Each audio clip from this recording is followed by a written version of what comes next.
When you think about the series, do you categorize them as 3 separate movies or as one entire journey?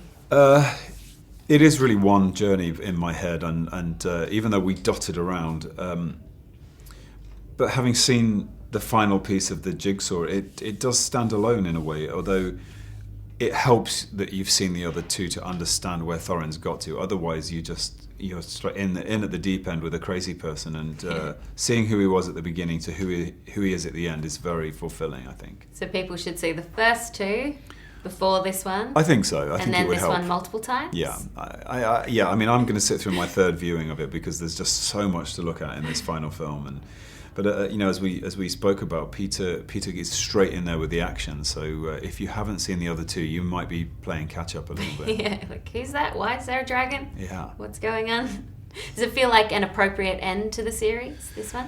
I think so, yeah. I mean, he's been as faithful to the book as he will allow, and he's expanded on the book, and he's investigated all the avenues that Tolkien invited but never trod himself. So, but I do think it's a great finale to 15 years of spectacular work, and the finished movie, the digital work that has gone into the post-production process is like nothing I've seen before.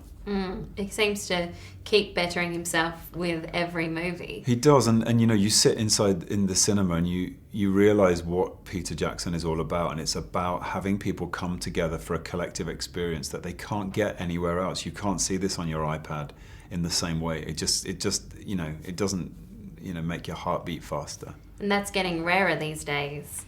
The shared experience. It is, and it's it was the nicest thing to sit in a house full of people and hear them gasping and sobbing at the same time. It rarely happens.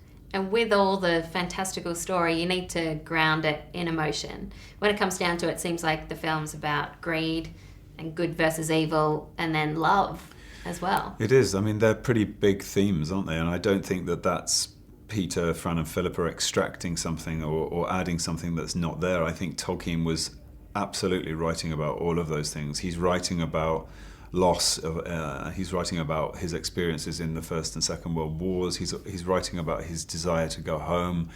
He's writing about the idea of a single, simple man changing the course of big events. So lots of themes to talk about. Do you think that's why it crosses so many generations? Because there's some young kids there last night who definitely weren't around for Lord of the Rings. I do, and I think it crosses generations, and it also crosses culture. It's been translated into so many languages, and so many cultures will interpret this in different ways, probably. But there is something essentially European about it, and the sources that Tolkien drew from were Scandinavian and English folklore. So, but yeah, I think it's one of those books that we read as kids and we hand it down to our own children. And Thorin in this one becomes a little bit obsessed with gold. He does. Just a little bit. What were you thinking about when you were filming that? Was there something tangible you related that to?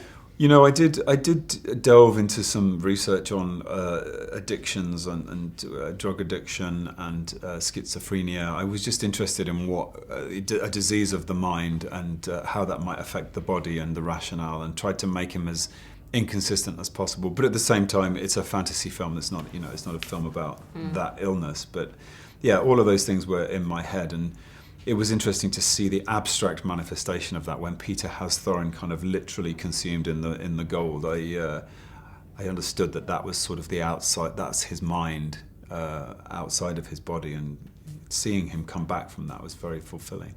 Obviously, you've got such a great character, but if there was one character in the film you could play just for a day to see what it was like, who would you want to choose? I'd go Galadriel just because I want to be Cate Blanchett at all times. I wouldn't mind having a just being inside Gandalf's shoes for a day. I just think there's something so kind of steady and easy about that man, and it's one of my favourite moments in the movie. 2 moments actually, where Gandalf doesn't say anything, but he just looks at Bilbo, and he tells so much story with his face and speaks so loudly with nothing to say. And I think that's a real gift of Ian's.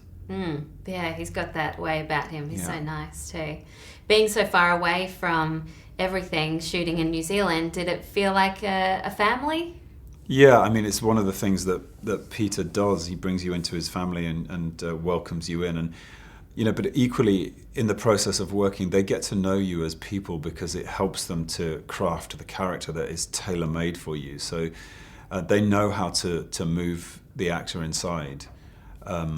There were so many moments. I mean, the final exchange between Bilbo and Thorin is very much crafted around how, you know, the journey that both Martin and I had been on, as well as the characters, and that happens because they get to know you. Australians and New Zealanders, we're like brothers and sisters. We make fun of each other, but we're good mates. What's something that you miss about New Zealand or the people? I miss my fried breakfast at the Marinui Cafe on the surf beach in Lyall Bay, where I lived in Wellington. I miss that every morning. That was a morning ritual, and very, very cool people in there. And they've really embraced the whole series, haven't they? They have, and you know, when Peter goes to work, so much of the community goes to work with him, and so many people that worked on Lord of the Rings, their kids ended up working on The Hobbit, and it's such a great thing to generate that kind of industry in your hometown and in your home country. And I know that these films have done such great things for the New Zealand economy, and they should be really proud of what they've achieved. It might be too soon to say what the legacy of the whole series will be, but for you personally, what has being in this series meant to you? It's kind of something that happened in the middle of my life. It's been a dream come true. I was a huge fan of the books, from reading The Hobbit at 7 years old to being a huge fan of Peter Jackson's Lord of the Rings trilogy.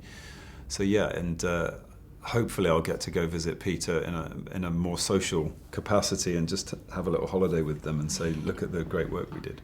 Can we end with a dwarf hug?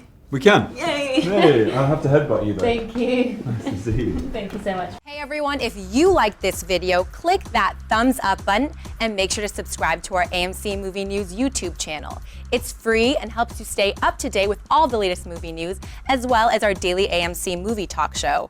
Also, make sure that you follow us on Facebook and Twitter to stay up to date with all of our special promotions, contests, and prize giveaways.